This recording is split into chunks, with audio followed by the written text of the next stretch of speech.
If your heel hurts every time you take your first few steps out of bed in the morning or after sitting for a while, there's a good chance you're dealing with plantar fasciitis. But not all heel pain is plantar fasciitis. In this video, I'll show you the most common signs and symptoms, what plantar fasciitis typically feels like, and how to determine whether your heel pain is likely coming from the plantar fascia. By the end of this video, you should have a much better idea whether your heel pain is actually plantar fasciitis or whether it's coming from something else entirely. The most common symptom of plantar fasciitis is pain along the inside of the bottom of the heel. This is where the plantar fascia attaches to the heel bone, and it's often very tender when you press directly on that area. Although the pain can sometimes spread into the arch of the foot, it usually begins at that one very specific location on the inside of the heel. This spot is called the medial calcaneal tubercle.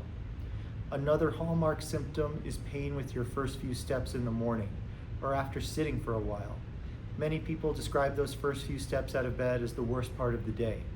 During periods of rest, the plantar fascia isn't being stretched or loaded very much, so it becomes a little stiffer.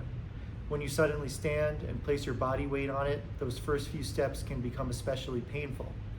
As you continue walking, the tissue begins to warm up and become more flexible, so the pain often improves. It's important to remember, though, that not everyone with plantar fasciitis experiences morning pain. One thing that's important to understand is that plantar fasciitis doesn't usually continue to get worse with every step you take.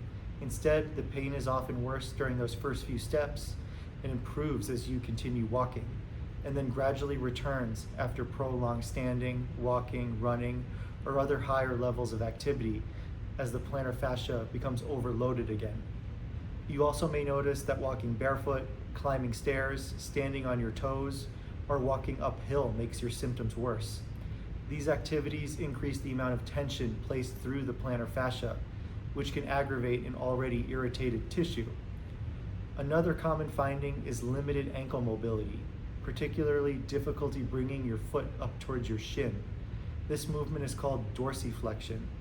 Limited ankle mobility, tight calf muscles, or a combination of both can increase the amount of stress placed on the plantar fascia during walking and other weight-bearing activities.